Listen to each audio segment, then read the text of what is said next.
be interactive. We're going to be answering your questions as we go along. So please just post your questions right into the chat, and that'll be great.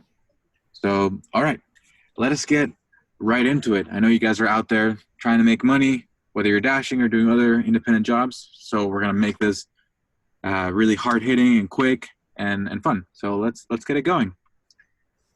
So yes, this is the tax Q&A for Dashers, and here's the schedule. We're going to do introductions, and then we're going to get right into the top questions that Dashers have asked us when you guys were RSVPing, and then we're going to tell you some awesome next steps, some discounts for filing your taxes, and more resources. So yeah. So for intros, my name is Jaco. That's J-A-C-O. That's the Spanish version of Jacob, if you're curious. And I'm the head of partnerships at Everlance. We're based in San Francisco, California, which is also where DoorDash is based.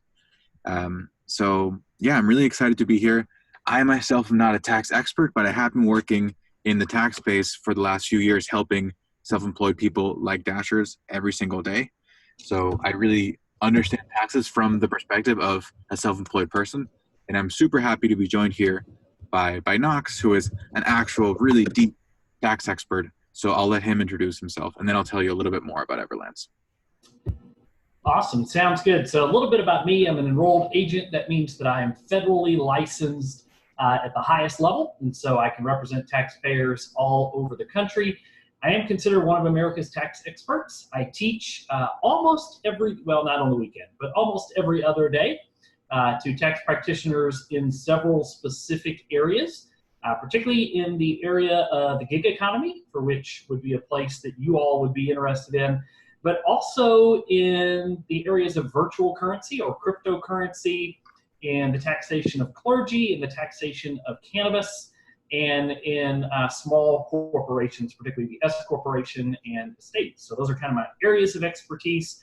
I also do a good bit of representation work, which means that I help people when they get in trouble with the IRS. So that's kind of in a nutshell who I am. I'm the chief tax officer for about a $2.5 million company called Happy Tax, and enjoy doing what I do. Get to work with the IRS and the Department of Treasury on several working groups in terms of implementing legislative action. So I've been a key part of implementing the Tax Cuts and Jobs Act, as well as some more recent legislation, the most recent of which was actually signed into law at the end of December of 2019. So it's my job to stay up to date on what is happening in everything tax. So glad to be here with Everlance and to be invited.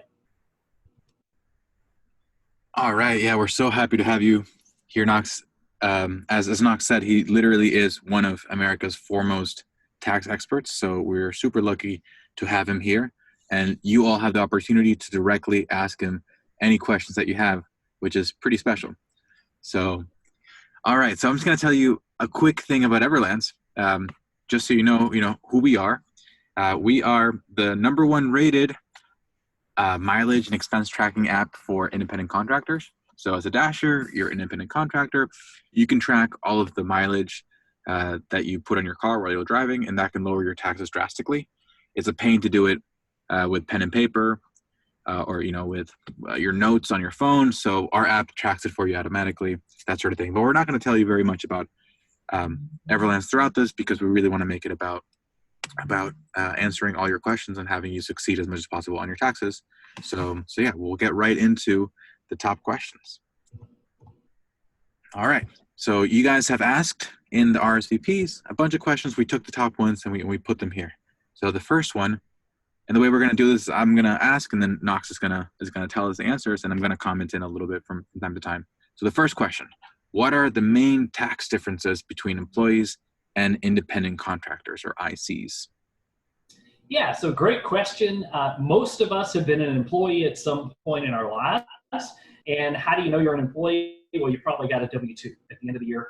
Actually, W-2s are due to be mailed by January 31st. So this week, actually, if you have had any W-2 jobs and you have not yet received the W-2, they must be mailed by the 31st or a little later this week. So you're going to see those this week or next week at the latest when you would receive them. But as an independent contractor, you do not get a W-2. You actually get something called a 1099. Now, there are various different kinds of 1099s. The most frequent one that you're going to see is the 1099 miscellaneous or 1099 MISC for non-employee compensation. Interestingly enough, for tax year 2020, that's going to change. And instead of getting the 1099 miscellaneous for non-employee compensation, you're going to get a 1099 NEC, which stands for non-employee compensation. But for this year, you'll still get the 1099 miscellaneous. You may also receive a 1099K, as in kangaroo, and that happens sometimes when you are being treated as a payment processor. And so you can receive that as well, either a 1099 miscellaneous or a 1099K. In either case, you're going to receive those as an independent contractor. Key difference between being an employee and an independent contractor is that as an employee, you have withholdings for your federal income tax.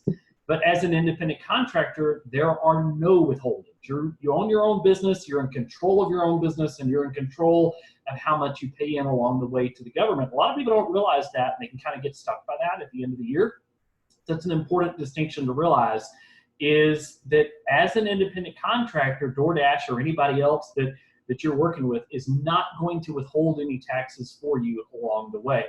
Likewise, they don't withhold what we call FICA, which is basically your Social Security and your Medicare piece. They're not withholding that either. And so you have a responsibility to pay that in along the way. And then as an employee, you typically get unemployment insurance. You do not get that as an independent contractor. So those are some of the key differences there. Awesome. Thanks for that, Knox. So yeah, I'll break it down from my point of view as a non-tax expert. Main thing to know, you're not going to get your W-2, like Knox said. So I know a lot of you had asked in the RSVP for this, hey, when will I get my W-2? You're not going to get a W-2, right? That's a separate form. You're going to get your 1099. So that's a big thing that Knox covered. And then as Knox was saying, when you're an employee, each time you get paid, your employer takes out money from your paycheck, right? For Social Security, for taxes, for all these things. As a Dasher, none of that happens. You get the entire amount, and at the end of the year, you might have a bigger tax bill than you're used to, or you might get a smaller refund than you're used to. So that's something that we should know for this year. So awesome. So the next one is, what expenses should I track and deduct? And maybe, Knox, you can also start by telling us, why is it important to track and deduct expenses? Yeah, absolutely. So I intentionally didn't cover this key difference on the last slide because I knew that this one was coming. But another key difference between a W-2 employee and a 1099 independent contractor, which all of you are as Dashers, is that you are able to deduct your expenses. Employees actually cannot do that anymore. You used to be able to a little bit as an employee. That went away under the Tax Cuts and Jobs Act. So now the only way to deduct your expenses for your business is as an independent contractor. Huge advantage of being an independent contractor is that you can deduct quite a bit in the way of expenses. We're going to talk about some of those key ones here in just a minute. And that directly reduces your income that you are paying taxes on. So for example, and I'm going to use super simple math here. I'm going to use numbers that none of us are likely to hit, right? So I have $1 million in income from DoorDash. Like, I worked nonstop, right? I don't even know if that's possible, but I have $1 million in income from DoorDash, but I have $950,000 of expenses. Well, I'm only going to pay taxes on that $50,000 net, or that $50,000 delta, or the $50,000 difference between the two. So that's huge, right? I'm not paying taxes on $1 million. I'm only paying taxes on the difference between the $1 million and my expenses. In this example, $950,000. So I would only be paying taxes on the $50,000. I know I'm using absurd numbers. I'm doing it just for simple math, but that's a key difference. So what are some of the major miles that we can deduct, or what are some of the major expenses that we can deduct, rather, the biggest of which is mileage? And Everlance is huge in helping you to discern what miles would be deductible for me in terms of keeping track of all of that and making sure that you have recorded that it's for business use and all of the things that you need to do for deducting these from an IRS perspective. So your mileage, and we're going to talk more about what miles are deductible in a moment, but your mileage is a key deduction. In 2018, and you'll see this in another slide in just a minute, that's like 58, or 2019 rather, that's like 58 cents a mile for tax year 2019. For 2020, it's going to go down by half a penny to 57.5 cents a mile. Again, don't worry about keeping track of that. Well, Everlance actually does it for you. But it's a lot of money. So if I drove 100 miles, then I'm going to get like $58 worth of deduction for that using the standard mileage. And we'll talk about the different options there. But using that standard mileage deduction, I'm going to get $58 worth of deduction from the $60, $65 of income that I had, whatever the case may be. So in that scenario, I'm only paying at $60 a $3 delta. I'm only paying taxes on that $3. At $65, of course, that's going to be an $8 delta. So makes a huge, huge difference there. Or actually, I think I said 58, so it would have been a $7 or a $2 delta.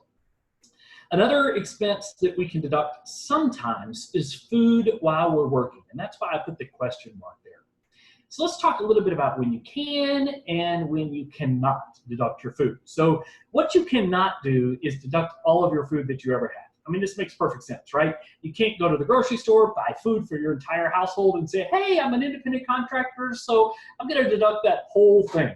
Of course, the IRS does not let us do that. What we can do sometimes, though, is deduct the food that is directly related to our work that would be ordinary and necessary for our work and would not have been something that we would have incurred on a personal basis if we were not doing the work. Let me give you some examples. I go and I stay overnight somewhere for a conference or whatever the case may be. 100% of that food is going to be deductible. Let me give you a more likely example for Dashers. I go to the next market over or something of the sort because it's a better market. I can make more money there. I'm driving more than 50 miles from my home to be able to work. Now I'm going to be able to deduct because it is not reasonable for me to go back to my home and eat lunch, for example, right? So I'm going to be able to deduct that food because I drove more than 50 miles away in order to do that work. That's going to be deductible food. Cell phone is another thing that we can deduct. But again, we can't just deduct the whole household. We're going to deduct our expense related to cell phone. Why can we deduct cell phone? Because you have to have a cell phone to do dashing, right? You cannot do your job, quote unquote, you cannot do your work without having a cell phone. You simply must have a smartphone. So therefore, you can deduct those expenses. Hako in a moment will tell you a little bit more about what expenses you can deduct related to the cell phone.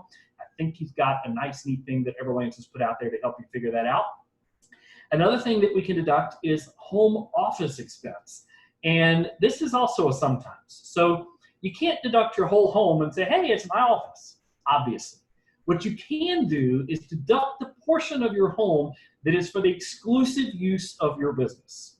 For example, I have a totally separate bedroom. I call that my office. And in that, I simply work on my business. I keep track of my accounting. I make my phone calls. I do whatever I need to do related to my business in that office. I can deduct it. I don't have a separate office, but I have a space in my bedroom or in my living room where I have a desk. And I use that desk and that computer that's sitting there and those phones exclusively for the use of my business. I can deduct that. Here's where we start not being able to deduct it, when it is not for exclusive use of the business. So for example, make sure that your kid is not doing their homework at that desk, right? Because that would be personal use. So it has to be exclusively used for the home office. And the simplest, there's a couple of ways to do this deduction, but the simplest way for most of you is just going to be to figure out the square footage or approximate square footage of the area that's for exclusive use. We're going to just multiply that out and figure it out. Don't worry, your accountant will help you with that, or your tax software will help you with that. Another thing that's deductible, and this will come into play for Dashers in many cases, is tolls and parking. Now, some of you say, a toll, what's that? We don't have any of those around there. Others of you say, I drive through these every single day. Every bit of your tolls, every bit of your parking expense that is incurred while you're doing your work is indeed deductible on top of the standard mileage rate, meaning you can add it to your deduction. And the great news is that Everlance is going to help you to keep track of these as well. Hako, you want to add anything there? Absolutely. So yeah, as Knox alluded to, I do have a couple graphics that I wanted to show you for people that like pictures and like learning that way. I'm just going to show those real quickly here. I'm just going to share my screen. And I also wanna shout out, if you have any questions, please use the chat. Normally people post a lot of questions in the chat, but this group so far has been pretty quiet. So yeah, we would love to get your questions and have this be more interactive. So actually, Annie Fisher, she wrote me privately, but you can write the whole group. That's even better. So Annie's question was, how does the deduction of the cell phone monthly bill work? So Knox touched on this a little bit. You want to take the amount that is being used for business, right? So as Knox said, say you're paying $100 for your whole family, you can't deduct $100, right? You have to figure out what part is for you, right? Maybe like $30 is for your line, and then if you're using that line for both personal and work, then you have to take one portion of that. So let's say half the time I'm working, half the time I'm doing personal. That's sort of like a fair rule of thumb. Then I'm going to take half of the $30. It's a $15 deduction per month for my taxes. So you multiply 15 by 12, and you put that into your total tax deduction. Does that sound right, Knox? Yeah, pretty close. Yeah. So, just the key takeaway there is, let's pretend I have 5 people in my household, right? I'm married, I have 3 kids. I don't actually, I just have 1 kid. But let's just pretend for the moment. I have 5 people in my household and all of us have phones. Well, I am 1/5 of that, or 20% of that, right? And I use my phone exclusively for work, which almost none of us do, then that would be a full 20% deduction. So what Heiko was saying is sort of figure out your percentage.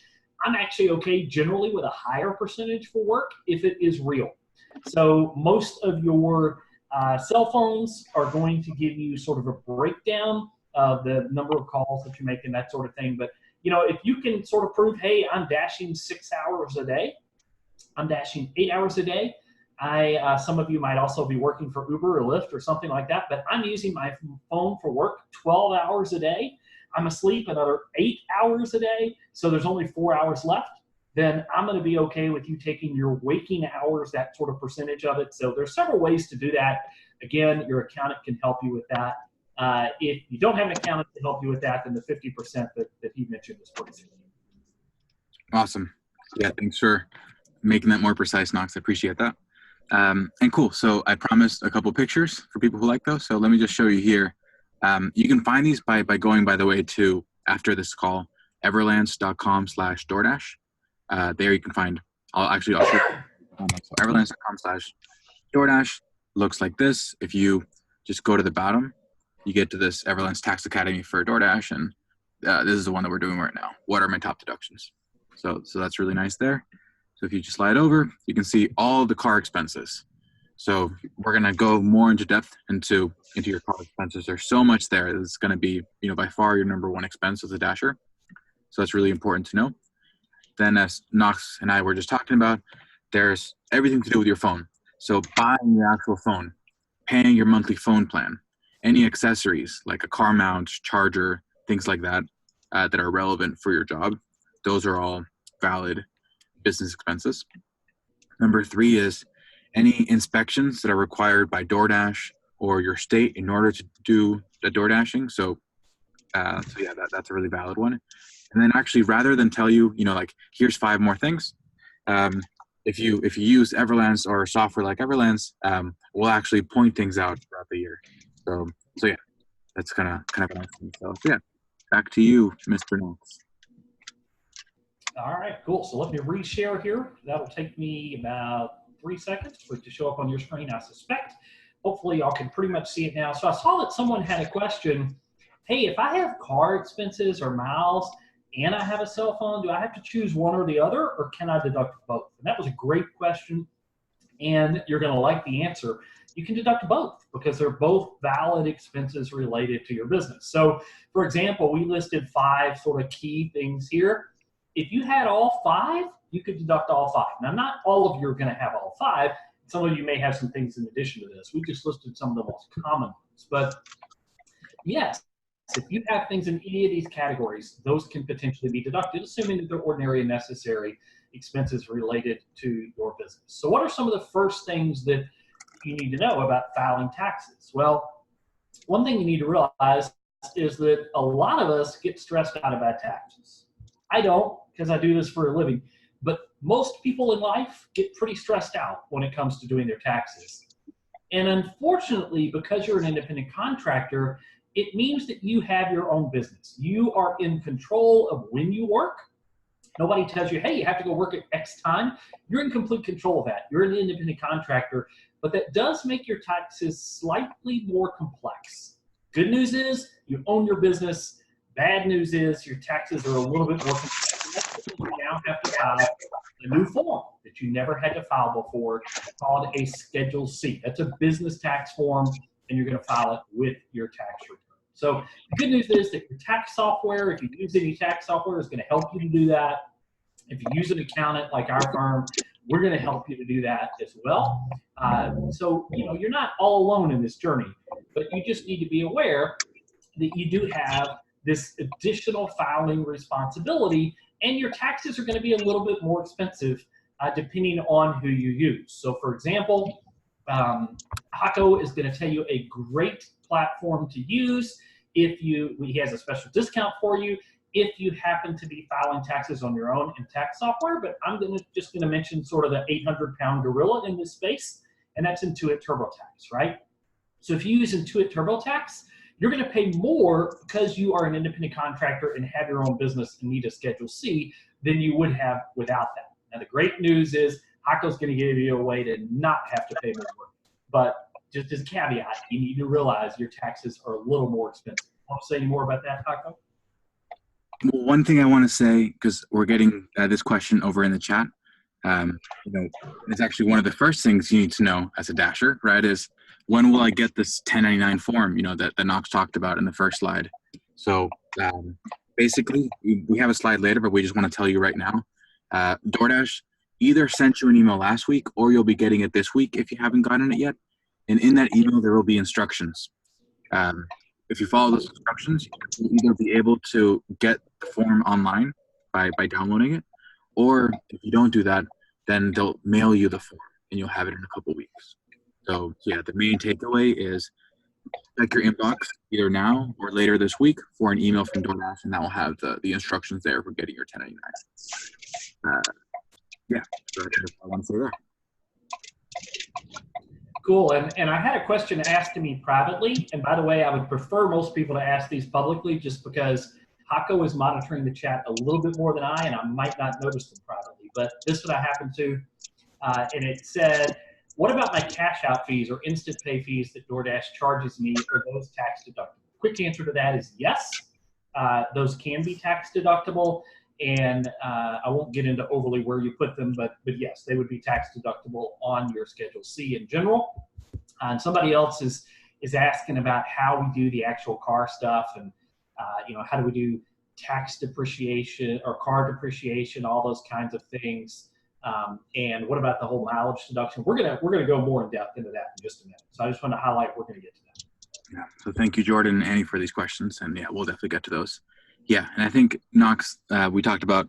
I needed to edit this slide, but I think basically we'll go quickly over this one, because the good news is that nowadays with online software, TurboTax or Credit Karma that we have a partnership with, or if you use an advisor, you won't actually need to go through this form yourself. But it's just good to know that this is the Schedule C. This is Schedule C. It's from last year, so it's outdated. But this is where you would put all of your expenses to lower your taxes. So. Anything else to say there, Knox? No, other than even though, obviously the new one has 2019, this particular form hasn't changed much. So. Okay, cool. So yeah, same thing here. This is just zooming into the part of the Schedule C where you would put the stuff. But again, software or with an advisor, you won't have to do this yourself. That's great. Yeah, I do want to highlight one question here because it's the one that trips people up the most. And that is, when did you place your vehicle in service for business purposes? That's that question number 43 there. Whether you use tax software, whether you use an accountant like our firm, or whatever you do, you're going to need to answer this question in some way. And it really confuses people. But it doesn't need to be that confusing.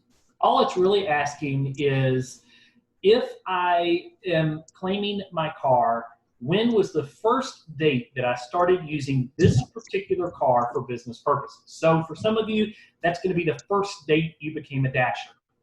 For some of you, it's going to be the first date that you started driving for Uber Eats, or you started driving for Uber or Lyft, or whenever it was that this car was first used in your business, meaning when you became an independent contractor driving in the shared economy or the gig economy, what is that date? So that may be, in 2019, it might have been prior to that in 2018 or 2017, but whatever is the date that you first put your car in use for the business. That's all that's asking.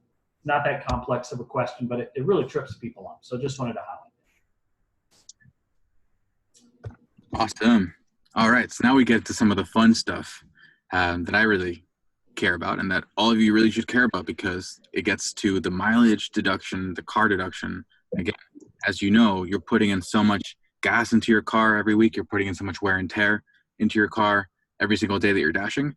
And the good thing is the government recognizes that and allows you to drastically lower your taxes. So here, Knox is gonna tell you what are the two main methods, because you have a choice. So what are those two main methods for how to keep track and apply those tax deductions? Yeah, so I think it was Annie, I can't remember for sure, but somebody asked about where do we put car depreciation and that kind of thing. So this is where we're going to talk about that a little bit. There are, as Hako just mentioned, two main methods for deducting your auto expense related to your business. The first, and the one that is the easiest, is the standard rate method.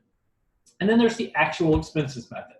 Now let me tell you the good news or the bad news, depending on your perspective. And that is you must keep track of mileage for both cases. So you have to keep track of mileage for both cases. The good news is Everlance is going to help you tremendously in doing that, right? So that's the good news, is that Everlance is going to help you with this in a big way. And Everlance will actually help you keep track of your mileage that you need for the standard rate method and the actual expenses, but will also help you keep track of those other expenses, assuming that you give your Everlance the information along the way in terms of what am I spending for my gas? What am I spending for my insurance? What am I spending for my repairs? All of that kind of thing. And depreciation would also go on this side for actual expenses. Now, the standard rate method, what it does is it allows you to utilize a certain standard rate. So for 2019 tax year, that's the tax year that we're filing returns for now. And by the way, the IRS actually opened today to accept e-file returns. So big day today. This is the day that the IRS opened up and is accepting and processing returns. So 2019, that rate was 58 cents. So what that means is for every mile that we drove for business purposes, we get a 58-cent deduction if we use the standard mileage rate. Now that standard mileage rate incorporates all of these other things that are in the actual expense method, kind of adds them all in and says, we think this is a good average and you can just utilize this and we will accept this as your deduction. Or you can keep track of your actual expenses. So you're going to keep track of your car payment. You're going to keep track of your insurance. You're going to keep track of your repairs. You're going to keep track of your gas. You're going to calculate your depreciation. And then you're going to take your percentage of personal use versus business use. And we'll talk about how we do that in just a moment. And then we're going to take that business percentage, multiply it by our total expenses, and that is going to be the amount that we are able to deduct on the car. On the other side of the equation, on the standard rate, we simply take the mileage that we have to track anyway, we multiply it by the 58 cents in the case of tax year 2019, and we're done. That is our deduction. So which is simpler? Hands down, the standard rate, which works out better for most dashers, the standard rate. However, if you have a brand new car with a big payment, that may be another calculation. And the actual expenses method can work better in those scenarios. Everlance will help you to look at both of these scenarios, and we'll look a little bit more in depth at how this works. So, for example, if we drove 3,680 miles for business purposes using the standard rate method, we're just going to multiply that by 58 cents, assuming tax year 2019. Those are the tax returns we're doing now. So our total deduction here is going to be $2,134, right? That's our deduction. How do we get that? We simply multiply the 58 cents by the 36.80. Now let's compare the actual expenses. Total car expenses for that year, $1,750. We drove the same number of miles for business, but we're also going to calculate our personal mileage, and then we're going to do the percentage between the two. So how do we do that percentage between the two? We simply divide our business miles divided by our total miles. In this case, just over 44%. And then we have to multiply that business use percentage by our total expenses. So in this case, 1750 multiplied by roughly 44%, and our deduction would be $770 roughly. So which do we prefer? $770 or $2,134? Not a tough question, right? And the other advantage of the standard rate method or the standard mileage deduction is that we are able to not have to prove all of those receipts. We don't have to keep track of all of that. We simply have to prove our mileage. Again, good news, Everlance is going to help us with both of those, but I want to stress that you have to keep track of your miles because a lot of people make the mistake of thinking, well, I just keep my receipts and not keeping a mileage log. You're going to be out of luck. Anything you want to add to that, Hako? I do. I actually want to show a new resource that I think I actually haven't shown even to you, Knox. Awesome. So let me show you guys real quick. So this resource here that you can see on your screen, I'm gonna here I'll share it in the chat so that you can all do it yourself. It's not up in our Tax Academy Center yet because it's brand new, but basically it'll help you decide which one to use in a really simple way, just depending on your situation. So yeah, the first thing it'll ask you how many work miles did you drive in 2019. So this is just for DoorDash or any other work. So for all those miles, let's say you did under 5,000 miles. Then we give you an option. Do you want to do the easy option, or do you want to do let's say the advanced option? Where you'll do more work, but you'll make sure you save the most. So if I pick easy option, then the recommendation is going to be that you go with the standard mileage method, like Knox was saying. And now let me do a different scenario where basically we say we did under 5,000 miles, we want the hard option. In this case, the thing that most accountants recommend is that you actually do both, and then you figure out which one is better for you. So if you want to do that, we actually can walk you through how to do each one. So for the standard mileage method, it's basically what Knox was just describing, right? You're going to calculate your total work miles and you're going to multiply them by 58 cents. And really that's it. And then we sort of go step by step, but we're not actually going to go through that here. If you do the actual expenses method, it's a bit more complicated, right? You have to figure out that work percentage. You have to add up all your costs for the year. You have to multiply those. So there are more steps, but we actually take you step by step. So if you're someone who likes to do things yourself and understand yourself, this is a great resource. And of course, going with a tax advisor, someone like Knox or Happy Tax, especially in your first year as a Dasher, can be a great idea. Using software, like this, or like a tax filing software like Credit Karma Tax or TurboTax will also be pretty helpful for you. So there's a lot of resources out there. That's sort of the main takeaway. Okay, let me share back to you, Knox. All right, and I did just have a private question that came in by chat. It said, hey, I joined a little late. Is there any way we can access this video after the fact? The short answer is yes, but I'll let Hako answer that. Yes, absolutely. So I'll be sending out this video, later today, over by email and possibly a text as well. Awesome. So yeah, everyone that registered, Hako's going to send the recording to us, the basic answer there. So. Ooh, and maybe we can answer.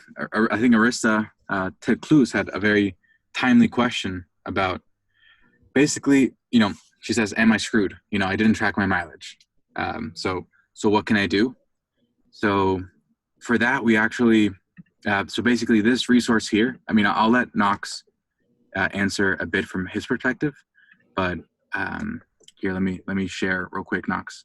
Sure. Cool.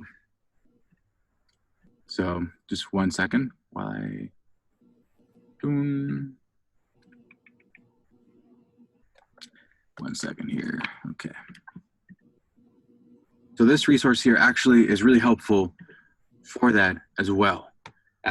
So maybe we can actually ask Arissa, if you want to let us know by text, by chat, did you drive under or over 5,000 miles with DoorDash? And while she's saying that, Casey, I can see it's also helping there. Her question or his question is, will DoorDash send you your estimated mileage for 2019? So yes, that's a great point. is that DoorDash tracks a lot of your miles, but it's not all your miles, right? So that's a really important thing to know.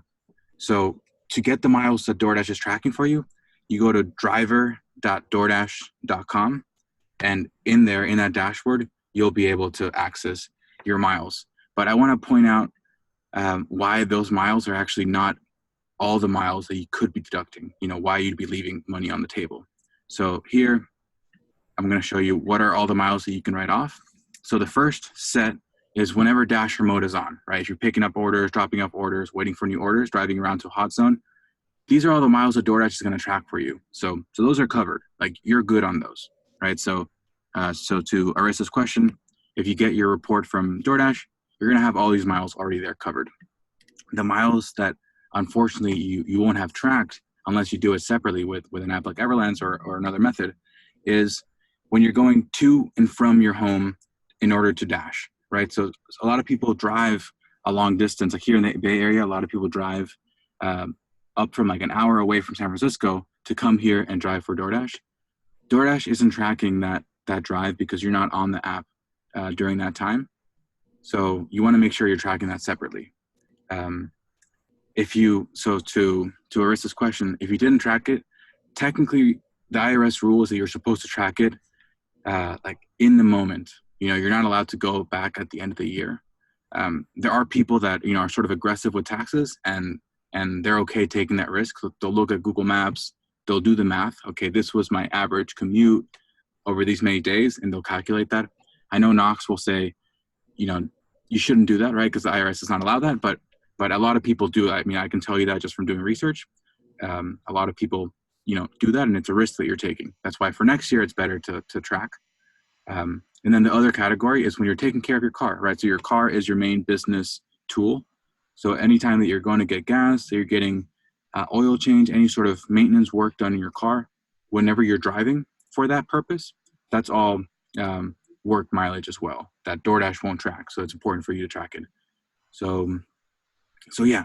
So basically, yeah, that's sort of just stepping back. If you didn't track your miles, get your report from DoorDash. That'll cover a lot of it. And then either you can just stay with that and know you're leaving a little money on the table, or you can take the more advanced route and try to figure out what was it that you missed out on. Knox, anything you want to add? No, I agree pretty much with everything you just said. The IRS's wording there is that you're supposed to have a contemporaneous log, which simply means what Paco said. You're supposed to have a log that is contemporaneous or at the same time, basically as you incurred the expense. In this case, you drove the mileage. So that is the official IRS rule. And, the Dash log that you get from Dash is going to be adequate as a contemporary mileage log. It's just not going to be as good as you would have had if you had Everlance or something like that. I'm going to take a question that normally I would let Hako take, but it's a question about his competitor, so I'm going to take it since I don't work for Everlance. And that is, and let me see who it is that's asking here. It looks like, I just lost the chat. Oh, there it is. Looks like Monica is saying, hey, I use Stride to track my mileage. And then somebody else, Annie, said, hey, I use Stride, but Stride doesn't always turn on like it's supposed to. What do I do? So my advice is switch to Everlance, which actually works. I could say that, Hako cannot, and so that's why I chose to take that one myself. But the good news is, yes, you can use Stride, and you can use what it has, but as Annie pointed out, it just doesn't work as well. So just be aware of it. Again, I can say that. I don't work for Everlance. Hako does, so he would not have said that. But that's the sort of the bottom line there. And that's very kind of you, Knox. I appreciate that. I also want to say no mileage tracking app is perfect. So even Everlance makes mistakes. Sometimes we don't turn on, right? It's a hard thing to do to track you perfectly. So yeah, we very much do our best. We think we're the best out there, but yeah, just want to point that out basically. And yeah, okay. So let's keep going. There's a lot of really good questions, and we're gonna get to all these. So yeah. Actually, one more thing I want to highlight here is in this little tool that I shared previously. Oh, you guys are. This is great. You guys can see all the back end how we do these things. So over here, I was showing how to use the standard mileage method. If you go step by step, we'll sort of do the high level is, get your DoorDash summary, right? And then how to get it. But then under optional, with the little nerdy sign, we say here, advanced, you can calculate trips that DoorDash didn't track. So again, that's what we're saying, sort of like at your own risk, but there's a little bit more info there on how you can do that. So, okay. So let us get back here on track, Knox. And thank you for all the questions. It's great to make it interactive. Yeah, so I know we have some more questions. We're going to sort of get to those questions at the end, but let me hop into some of these other questions here real quick. And these are some questions that y'all sent in about the 1099 form. So I want to make sure that we cover these. And Knox, go ahead. Can you share your screen? Oh, yeah, that might help. Huh? Sorry about that. No worries. We're going back and forth.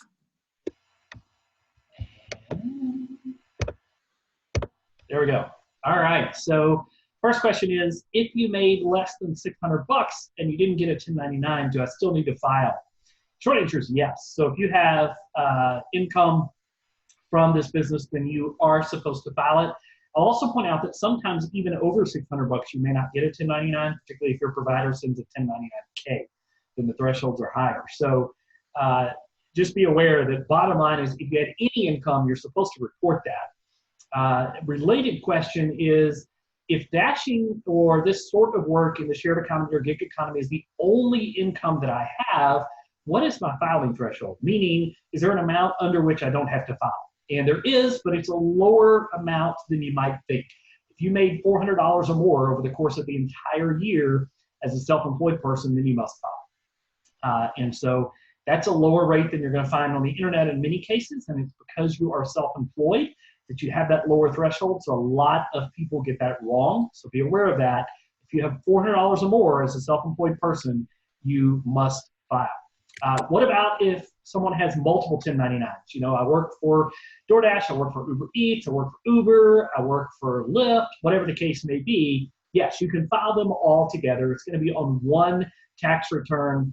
And in the case of everything in the shared economy like that, it's actually going to be even a single Schedule C. So that's the way that works. What about if I also had a normal job? I know a lot of people who have a W-2 job, but then drive on the weekends, the evening, whatever the case may be on the side, because let's face it, for many of us, a single job doesn't cut it anymore, right? We have to have a side gig. So for many of us, the question is, do I have to file a separate return? And the answer is no. All of these forms are going to lead to the same 1040. 1040 is just the individual income tax return, so it's all going to be on the same individual income tax return. We kind of hit on this earlier.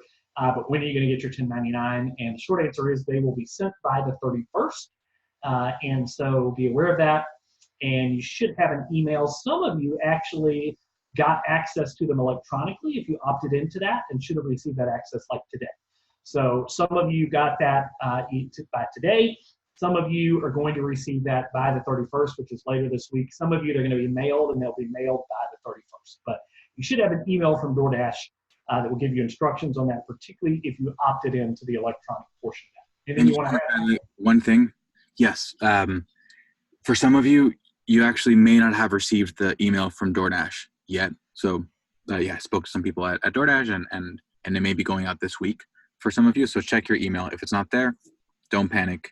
You still have a lot of time to file your taxes. So just be patient, and the email should come in this week with instructions. Cool. All right. So this is a biggie, right? How much am I going to have to pay? Or will I get a refund? And the short answer is it depends. I know y'all hate that kind of question, or that kind of answer, but it really depends. So part of what it depends on is what is your situation. So if you only did DoorDash or other 1099 shared economy type jobs, then you are going to owe. Why are you going to owe? In all likelihood. Why are you going to owe? It is because you didn't have any withholdings along the way. Now, there are some exceptions to that. If the income was relatively low and you have a bunch of kids and you qualify for like the earned income tax credit and that kind of thing, you might still get a refund, but probably less of a refund than you have been used to. So Bottom line is if you only had self-employed work, then you did not have taxes deducted along the way, so you are likely to owe or receive significantly less refund. If you had a W-2 job and you did DoorDash or Uber Eats or Uber Lyft, anything in the shared economy, in addition to that, as a side gig, it could go either way, sort of depending on the percentage of your income from each category, right? So if 90% of my income came from my W-2 job and I just did like 10%, I'm probably going to get a refund. But if I'm 50-50, I might actually owe. So just be aware of that. And if I'm mostly W-2, like we just said here, I'm probably going to get the refund. So I know that we don't like it depends answers, but it really depends. And the other thing I need to say is that we're talking in generalities here, meaning that without looking at your specific scenario, I cannot answer this with 100% certainty. For example, it matters whether you have a spouse who's also working. It matters how many kids you have. It matters what's the total income level. What tax bracket are you in? If my spouse makes 400 grand, she doesn't, but if my spouse makes 400 grand, and then I have, and that's a W-2 job, then we're in a whole different tax bracket than most of us on this call, right? So you just need to be aware that I can't give a blanket answer, but I hope this helps kind of in a generality. Anything you want to add to that, Hako? I'll just highlight something that you already said, which is that even if you're only doing DoorDash, you may still get a refund. If normally you get a refund, as Knox said, because you have a lot of kids, you're in a low income tax bracket, you may still get a refund. It might be smaller than you're used to. So just be mindful of that. So that's it. Cool. So we kind of covered this already, but why is it important to use something like Everlance to record your miles? Well, the short answer is that mileage is the biggest expense for most of you that you're going to be able to claim to lower your tax. It can impact you thousands of dollars worth of impact, depending on how much you have worked in the dashing space or in the shared economy space. So it's huge. You absolutely want to track your mileage. And if you don't use something like Everlance, as Hako already said, yes, Dasher, the app is going to keep track of some of your mileage, but not all of it. And so you want to get the biggest deduction that you can possibly get, and you want to make sure that you are compliant, not that you're trying to map together after the fact the Google Sheets and all that kind of stuff. So you want to make sure that you are keeping track of your mileage and that you're being compliant along the way. Anything you want to add, Hako? Let's see. There's so much I could say, right? This is the topic I work with every day, but I'll just say this can drastically lower your taxes. So it's something you can do automatically with very little work. So it's sort of a no-brainer. And yeah, why don't you talk about how Everlance helps you with that? Sure. So high level, how does Everlance work to track your mileage? So what's kind of cool is that you only download, obviously you download the app one time, but all you do is you download the app one time, and then it tracks you wherever you go. You don't have to remember to say, hey, I'm going to Dash now, I'm going to do Postmates now. It just tracks you. You can see here a screenshot of what the feed looks like with all your little trips. And you simply have to tell the app, oh yeah, that was a work trip for DoorDash. That was a work trip for my real estate business. It can support as many different businesses as you have. We know a lot of you are super entrepreneurial. So whatever your business is, you just say that was for that business or that was personal. At the end of the year, you push one button and that spits out a report with your total number of miles for the year, which goes right into your taxes. So it's really, really simple. And yeah, we know you guys are busy. You guys are road warriors. So we wanted to make it as simple as possible. Now we're getting to near the end of the webinar, and we're going to tell you some great discounts for like actually filing your taxes, right? So you learned a bunch, you had a bunch of questions. Hopefully we answered a bunch of those. Now it comes time to actually file your taxes. As Knox said, starting today, you're able to do it. So we're going to give you some resources, and then also we're going to answer some of the final questions. So stick around for the ending here. So yeah, if you want to file online, obviously TurboTax is the most famous, right? They do a ton of advertising. They have pretty cool advertisements and a really cool product, I agree. The downside is that usually it's not actually free. it's not actually free, right? So you end up paying a bunch of money. What's pretty cool about Everlance plus Credit Karma Tax is that for every single person that files, it's 100% free. So if you want to take advantage of that, just go to that link there, and I'll put it in the chat as well, so you can do that. And then Knox will tell you about his solution. Yeah, so obviously we are a firm of professional people, and I will just tell you that when I say we're professional people, we are all credentialed, which means we all hold licenses and we actually know what we're doing.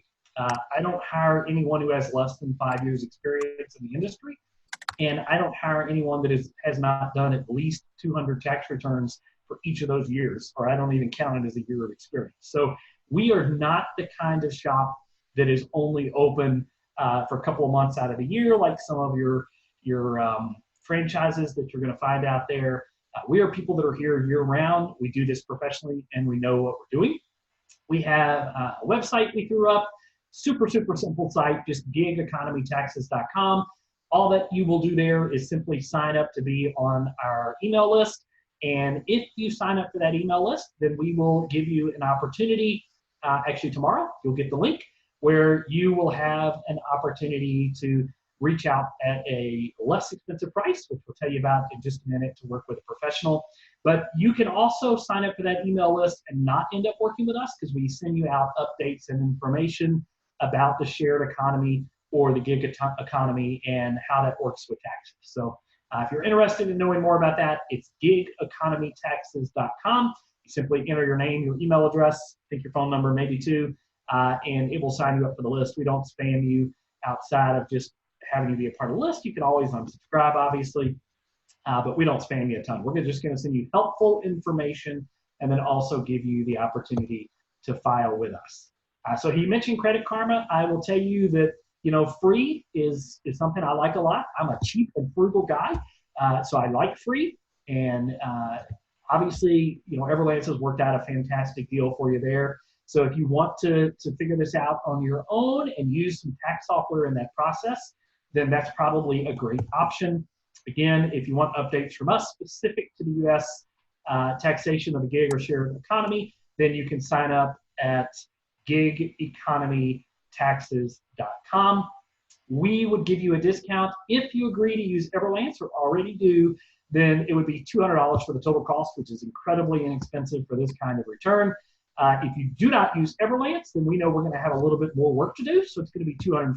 So that's kind of how that works out. But we're also working it out where even if you didn't use Everlance for last year, but you agree to use it going forward, we'll still take that extra $50 off and make it $200, because we're going to consider you a lifetime client, because the vast majority of clients that start working with us use us for a lifetime because they love us. So we would love to work with you. And if you're interested in doing that, again, it's gigeconomytaxes.com. Sign up for the mailing list and you'll get more information from us on that. You want to talk about a special discount you have for Everlance, Hawken?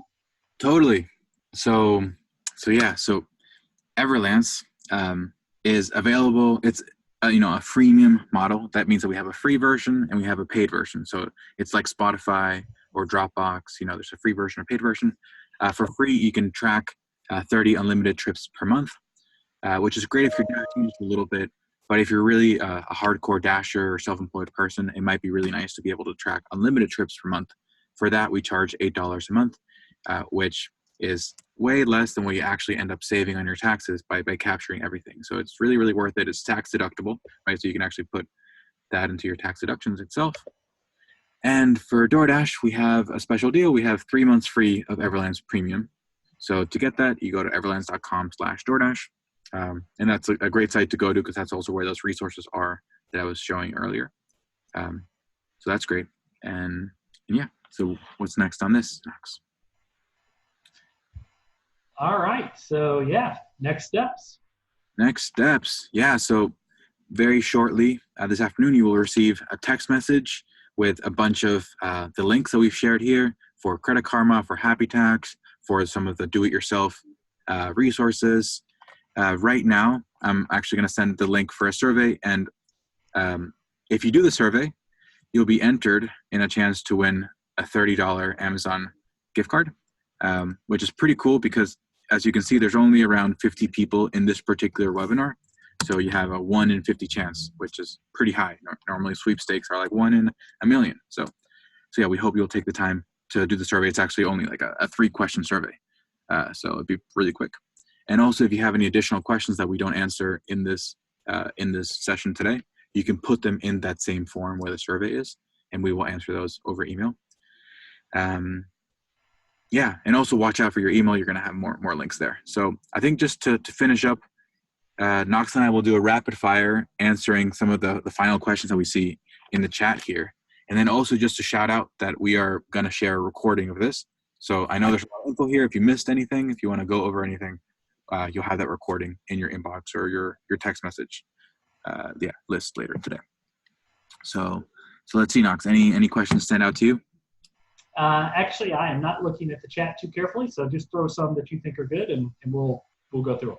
All right. So here, I'll go chronologically from the bottom a little bit. So Linda, where do we go again to get the mileage that DoorDash automatically tracks? So I need to check this, but I believe it's driver.doordash.com.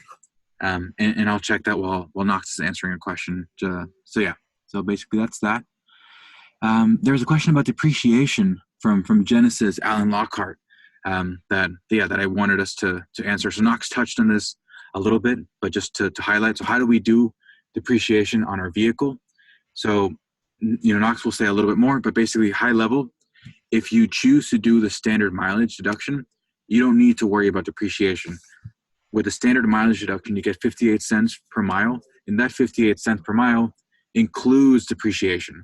So that's really nice. You don't need to calculate it. If you go actual, you do need to calculate it. Knox, is it too complicated to mention how to do it, or? Yeah, it's too complicated. I mean, I had a 2-hour course that I teach how to manually calculate depreciation in, to be honest. But I will tell you that your tax software will help you to do that, or your accountant will do it for you. Is the short answer. If you're trying to do it by paper, it's beyond the scope of what I can teach you in 30 seconds. Yeah. Okay. So let's see here. Let's see. There's a bunch.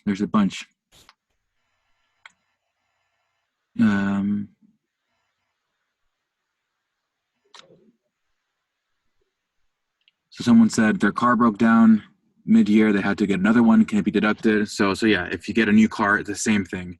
Either you can do the standard mileage for it, or you can put the cost of the car as a deduction. And actually, Knox, so high level, say I buy a car and I paid cash. I paid $10,000 for a new car this year. Can I put $10,000 as a deduction this year, or do I have to spread it out over the lifetime? Yeah, you cannot. That would have to be spread out, and especially since it's probably not exclusively for business use, it's probably split use. So the short answer is you're gonna track your expenses along the way, and that is what depreciation captures, is the cost of the vehicle over time. That's exactly what depreciation does. So on the actual expenses method, then you would include depreciation in some of the other expenses. On the standard mileage method, it's going to work exactly the same way. You're just going to have 2 different, basically, of those schedules on that Schedule C, where you say, this is when I put this car into use, this is when I put this car into use. Good news is Everlance actually will help you to calculate both cars. So in Everlance, and Heiko, I'll let you tell them exactly where to go do this, because I don't remember off the top of my head. But in Everlance, you can actually add in a second car, or third, or whatever the case may be. Do you want to talk more about that? Sure, totally. So yeah, if you have multiple cars, you can go over to your settings within the app, and where it says vehicles, you can add additional vehicles. So each time that you're swiping a trip, you can actually say that was for this vehicle or that vehicle, and that will allow you to be a little bit more accurate there. And I did just see a couple of questions that came in here at the end. If you want to start scrolling up and find the ones that I missed while I answer these. Totally. One question was, can I use a rental car as a business deduction? And that's a yes and a no. So when we use a rental car, you cannot actually track the mileage. So you don't get to do both. But you, in that case, are going to use the actual rental expense and the percentage of it that was related to business use. So you still have to track the mileage, because you're going to use the percentage of business use related to the rental, but you're not going to get the standard mileage rate on a rental. You cannot get the standard mileage rate on the rental. You have to go actual expenses, which means we're going to take the actual rental and then the actual gas expense. and then we're going to take a percentage of that based on our business use. We have to track the miles, but we cannot use the standard deduction on a rental car. Hope that helps a little bit. And Annie's asking the question, would the tax software tax both standard and depreciation? Would it know not to take both? So I think what it means is, would it deduct standard and depreciation? Would it know not to take both? Yes, every tax software worth its salt knows not to take both, because depreciation is included in the standard deduction amount. And so it would know that. It certainly should know that. We'll put it that way. And another question here. So I'm going to the location. I can start my business miles from where I'm at to where I'm going to dash, or do I start my business miles once I get to the city I'm dashing? I drive about 37 miles each way to dash to a different city. Yes, you can start it from your starting place because you have a home office, meaning your office is located in your home. So you can start from the beginning. That's all business miles. It's not considered commuting miles since your office is in your home and you don't start from a separate office. That was sort of a quick answer. Hope that clarified. And how do we, let's see, that's as far back as I went. So Hako, do you have any other? Right. I'm seeing one here from Karina. She said, so Karina was asking, or someone else was asking, where can I get my DoorDash mileage summary? So you go to driver.doordash.com, right? And then, so Christina's saying, I went there, but it's only showing mileage for 2018. So that will be updated. I don't have the date on when that will be updated, but I have to assume that it's going to be done in the next week or two. So yeah, just check back there, or most likely when that email goes out to you with information about your 1099, I would assume around that time DoorDash will have updated it. Yeah. Let's see, any final ones? I think we've covered, really most. And plus let me hop in on the last question that came in while you're looking to see if there's any others. Annie says, so I entered my second vehicle and the software took depreciation on the older vehicle. And I think that the sort of the end there is that okay? Short answer is probably, but this is a case where a tax professional would probably be better than the software. And the reason is that you can't really go back and forth. So you can't take standard mileage one year and actual the next. You kind of have to stick in one method. So if that's the only year in which you used it for business purposes, it's fine. If you use standard before, it's not going to be fine. Again, a tax professional knows that. Your tax software doesn't necessarily know what you did before, or doesn't take that into account. So, the free stuff out there. So just be aware. The 30-second over. That's great. Actually, and I'm seeing a couple more here. So Genesis Allen is asking, basically, when we use the itemized deductions, do we write off our Everlance subscription too? So the itemized part is a little bit confusing. Maybe we can cover that. Basically, no matter what you do, you can write off your Everlance subscription because you're self-employed. So that's going to be just one of your business expenses. Just so you know, it'll probably go under software, but yeah, you don't really have to worry about that. It'll just be one of your business expenses. And maybe Knox, you can say something about this, because I know a lot of people get confused. There's everyone who does their taxes, even employees, have to decide between the standard deduction and itemized deductions, right? And a lot of people think that's the same thing as the option that you have as a dasher, as an independent contractor, between standard mileage deduction and actual expenses deduction for your car. So yeah, and they're not. As Hako just alluded to, your itemized deductions actually goes on a Schedule A for Apple, meaning it's the first schedule. That's there's no other sense behind Schedule A other than it's the first one.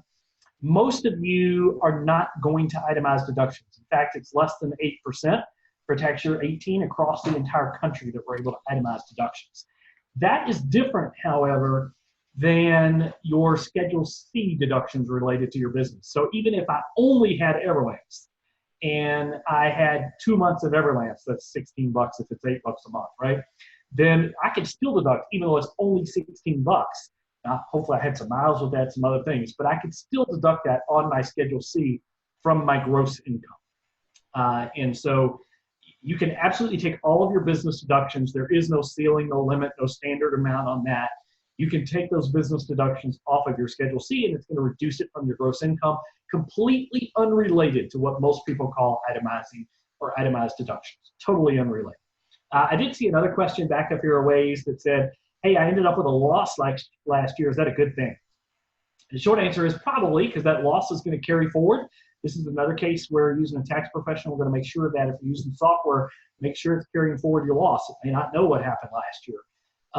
But if you have a loss, then you may have a carry forward depending on the type of business you have. But the other thing to be aware of is if you have losses multiple years in a row, then you could end up with the IRS trying to reclassify this as a hobby and not a real job. The good news is there are people like me that have expertise in defending these sorts of things, but the IRS will basically automatically try to classify you as a hobby if you have lost 3 out of 5 years. So if you have losses 3 years in a row, they're going to try to classify you as a hobby. I have a ton of success beating the IRS in these exams or in these audits, but the real key question here is, did you have intent to make money? Or did you do this just for fun? That's sort of a key question that we have here, and so just be aware of that. I want to answer one other question here. Well, first, actually, Ro is saying, how do I deduct $8 per month for Everlance? And I was just typing the answer. So I'm saying, $8 per month, if you, however many months, let's say you did it the whole year, that's 96. So you just put that straight into when you're adding up all your expenses. So you're going to have, hey, I spent $300 for the business portion of my cell phone. I spent $100 for this inspection. You basically are going to be making this list, and you want to have it documented, right? So you want to have it all in like one Excel sheet with everything in there. Or maybe you have your bank statement, everything's highlighted. Maybe you have receipts, but a lot of people say if you have bank statement, you don't need receipts, right? So anyways, you basically multiply $8 times however many months, and you put that into your expenses. So, but actually the question that I really wanted to answer was, someone was saying, does Everlance tell you how much to set aside from each trip for your taxes? So I just want to show you something that our newest product, which basically is about this. So I think basically what that question is how do I figure out how much I should be saving from what I'm making for taxes, right? Taxes come at the end of the year. How do I know what to put aside? So we actually are just rolling this out. It's in beta right now. So if you're an iPhone user, we only have this for iPhone right now. It's coming Android soon. Go to Everlance, and at the bottom, you'll see Tax Center and Tax Vault. You can join the wait list. And what this will allow you to do is each time you get paid, we can put aside a portion into your tax vault.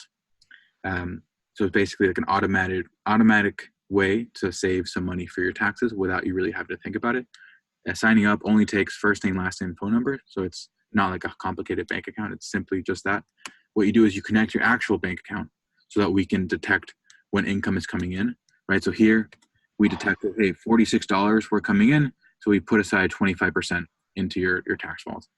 And you have total control. You can withdraw, you can add. It's basically this nice little account where you can just take care of all your taxes. So yeah, this tax vault to paid feature for the first year or for the beginning, we're actually making it completely free for a year. In the future, we have to figure out what we're going to do. So right now it's free. And we'll figure out how we do our business model in the future. So yeah, I think any remaining questions we'll answer later over email. So if you have any questions that weren't answered, just enter them into the little survey right here, which I'm gonna reshare right now. I'm gonna reshare. Where is this? Right now. And as I mentioned, if you answer the survey, you get a chance to win a $30 gift certificate, and we'll announce who that winner of the $30 Amazon gift certificate is when we send out the email to everyone. So you'll know. And Genesis, Alan, your question about the percentage for taxes, you can set that percentage. We recommend, X percent based on what we think is good for you. But you know yourself better, you have experience, so you can change that to whatever you want. So, all right. That was a lot. How are you feeling, Knox? I'm feeling drained and energized at the same time. Yeah, no, we're good. I do have to go, though, because I actually have another appointment in about 3 minutes.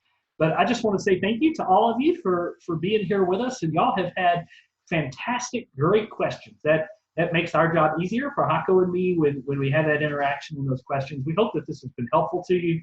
And certainly, if you have additional questions or you want to hear something again, you can watch the recording that Hako is going to send out. But certainly, we're here to help you. That's the whole point. So glad that you were with us today. Yeah, I couldn't have said it better myself. Thank you, everyone, for sticking around. And yeah, really wishing you best of luck through your taxes and through your whole business and yeah, and your whole year. All right. Take care, everyone.